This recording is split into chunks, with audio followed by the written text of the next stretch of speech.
Unspoken Issues.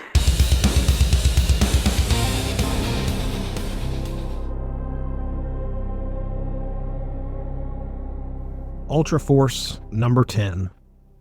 On sale August 3rd, 1995.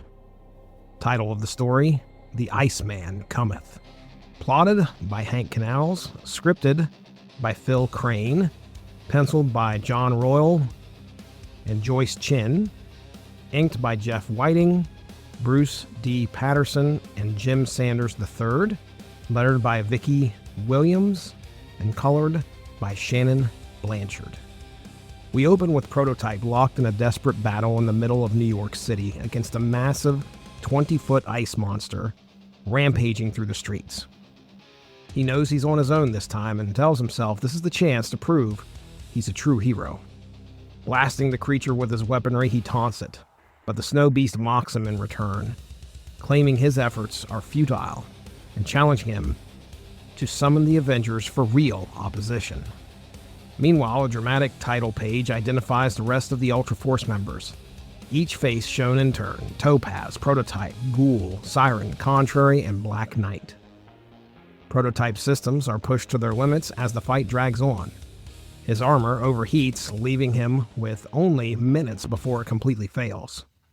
Frustrated and unable to call for help, his communicator dead, he curses the absence of Prime.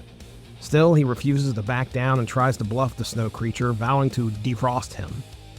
The icy behemoth remains unfazed, declaring that each passing moment pushes Prototype closer to doom.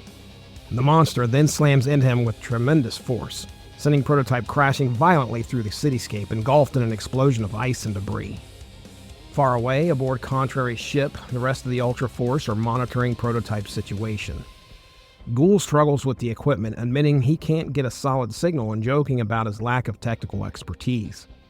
Contrary observes that the control systems may be still damaged from an earlier clash between Prime and Prototype.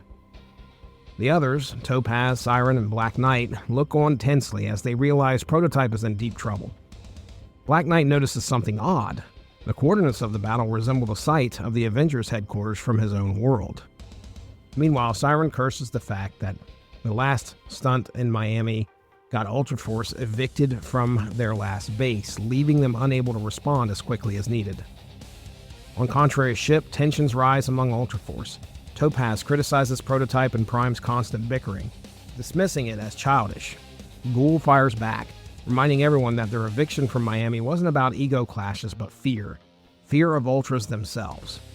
He points out how public opinion has turned against them, fueled by disasters involving Ultras like Adelon and the Angels. UltraForce, he says, has become unwanted, practically treated as a menace wherever they go. The argument is cut short by Contrary, who reminds them of the priority at hand. Prototype is in danger, and they must respond as a team. Black Knight asserts they're heading for New York, outlining a quick battle plan. Siren and Topaz will take the lead in the first wave of attack. Topaz bristles at his tone, but Black Knight insists the two women will be more than enough to handle the icy giant. With that, the team mobilizes, launching their ship into the skies toward the city, intent on joining the fight. Meanwhile, far away in the depths of space, the true mastermind reveals himself. Loki, God of Mischief, watches events unfold on Earth with amusement. Speaking of Prime, he muses that their paths have yet to cross, but it is inevitable. Loki reveals that the ice monster rampaging in New York is his construct, created to lure Earth's most powerful Ultras into battle so he can measure their strength.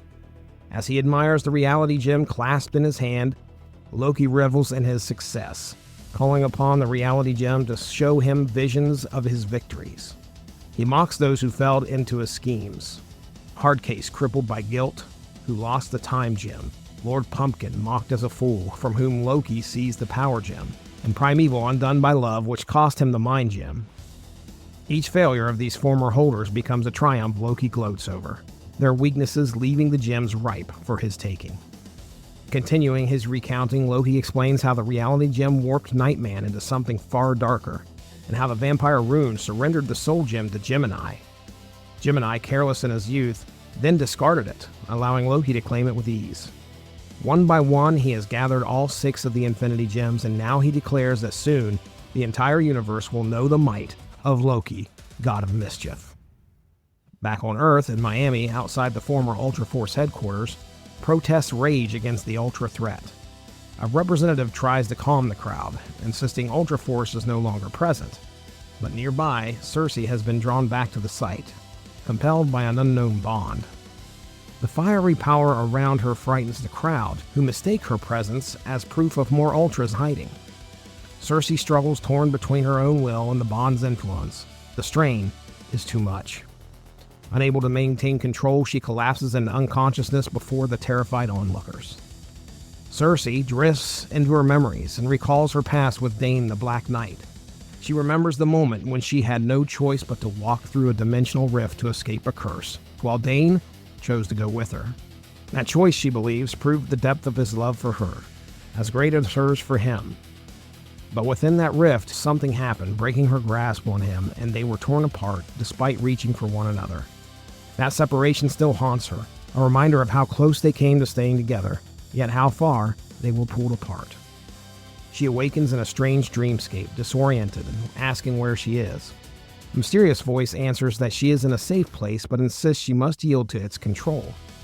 Cersei resists, declaring her determination to reunite with Dane, despite the Force trying to bend her to its will. The voice is impressed by her strength and grants her a limited reprieve. She has a day to resolve her inner turmoil before it claims her. Once that passes, she will serve the entity against her will. Back in New York, the rest of UltraForce finally joins the battle. Topaz charges in with fury, blasting the monstrous snow creature with her magical staff. She commands it to release Prototype or face her wrath. The snow monster mocks her, confident that the others have arrived just in time to witness Prototype's destruction. Topaz ignores his taunts, unleashing a searing energy strike while her teammates support from above, careful not to hit Prototype in the chaos. The battle rages on as the snow creature traps Topaz, Prototype, and the others behind a towering wall of ice. Topaz's blasts prove ineffective, barely scratching the barrier, while Contrary swoops in with her ship to try and contain the monster in a stasis beam. But the attempt fails. The beam passes right through, revealing that the creature may not be fully solid. Its mocking laughter fills the air as it continues to wreak havoc. It's at that moment Black Knight takes charge, recognizing the creature as a magical construct. He orders Contrary to have her transporter ready and dives headlong into the fight, the sword blazing with energy. With determination, he drives himself directly at the ice monster, striking at its heart. As the creature taunts him, Dane falls through it towards the ground. The ice giant claims this is only the beginning of something larger and begins to disappear. In a desperate moment before hitting the pavement, Black Knight shouts for the transport, his body enveloped in golden light as he vanishes from the monster's grasp. He reappears alongside his teammates, battered but alive, thanks to Contrary's quick intervention. As they regroup, they realize the monster had slipped away, leaving only chaos behind. Black Knight, disoriented, stares at the city around him and is shocked to find a medieval pub standing where the Avengers mansion should be in this world. His confusion alarms the others, some suggesting he may be cracking under the strain as they only see a post office. Despite their doubts, Black Knight insists on investigating. He strides toward the pub, determined to see what lies inside, while Topaz follows closely to ensure his safety. The rest of UltraForce prepares to continue the hunt for the ice creature, uncertain of what they'll find next. The Black Knight steps cautiously into the mysterious medieval tavern. The narration reveals that this place, once a Roman temple, has served for centuries as a meeting ground for extraordinary individuals. He does not realize that fate itself has drawn him here, where someone has been waiting for his arrival. Among the shadowy patrons, a tattooed figure smokes quietly, warning that danger lies ahead. His cryptic counsel suggests that if his warning goes unheeded, disaster will surely follow. Descending deeper inside, the Black Knight encounters a sorceress who greets him with urgency, declaring that she has foreseen his arrival. She beckons him toward her mystic pool, explaining that time is short and the world hangs on the brink of destruction. We learn her name as Diane, Lady Diane, and she reveals the truth of the Infinity Gems, once belonging to a god in this universe whose lonely death shattered his essence into 6 stones of unimaginable power. Now Loki has seized all of them. If wielded together, the gems would bring about the end of all realities. Only by summoning help from the Black Knight's world can there be any hope of survival. Overwhelmed, Black Knight asks how he could possibly bring the Avengers into this world to battle Loki's schemes. Diane instructs him to gaze into the mystic pool and focus on what he holds most dear. For a moment, Black Knight falters, torn between his memories of Crystal and his enduring connection to Cersei. He confesses aloud his regret for the choices he's made, and as he concentrates, the pool shimmers. To his astonishment, the image of the Avengers Mansion begins to appear before his eyes. Hope that he may yet call forth allies strong enough to turn the tide. At Avengers Mansion, Marilla searches the halls for Luna, Crystal's young daughter. The girl darts about playfully, calling for her mother, but of course Crystal is nowhere to be found. Marilla reassures Luna, promising that Crystal will return soon, and ushers her to rest. Meanwhile, across realities, the Black Knight's desperate plea for help echoes through a mystic portal, his words reaching the mansion, finding no one to answer. His call fades into emptiness, swallowed by silence. Back in the other dimension, the ritual seems to falter. The mysterious sorceress, Diane, panics, believing the connection has failed, but then a sudden flare of energy manifests, revealing not something, but someone. Cersei. She materializes in a blaze of fire and energy, smiling with joy at having found Dane once again. Black Knight is stunned, crying out her name in disbelief, but the reunion is short-lived. The cosmic force controlling Cersei claims that the sorceress is a threat. With a deadly blast, Cersei obliterates Lady Diane. Chaos erupts as Cersei and Topaz clash. Her mind, twisted by forces beyond her control, attacks violently, calling Topaz a conspirator. Topaz insists she means no harm, but Cersei will not relent, her powers flaring wildly.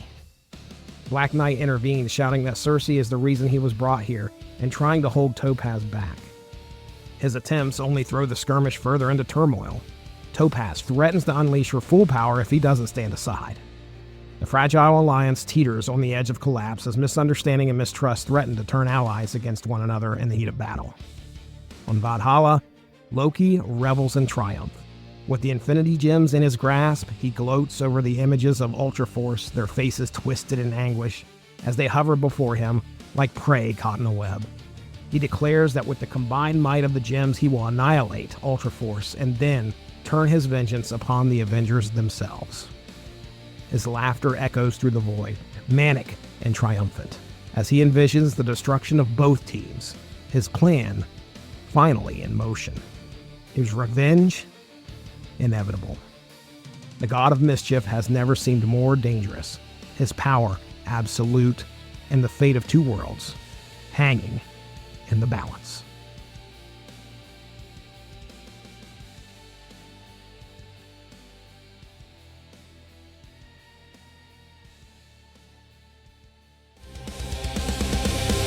Stay on the lookout for more Black September-themed episodes all September long in 2025, right here on the Unspoken Issues podcast.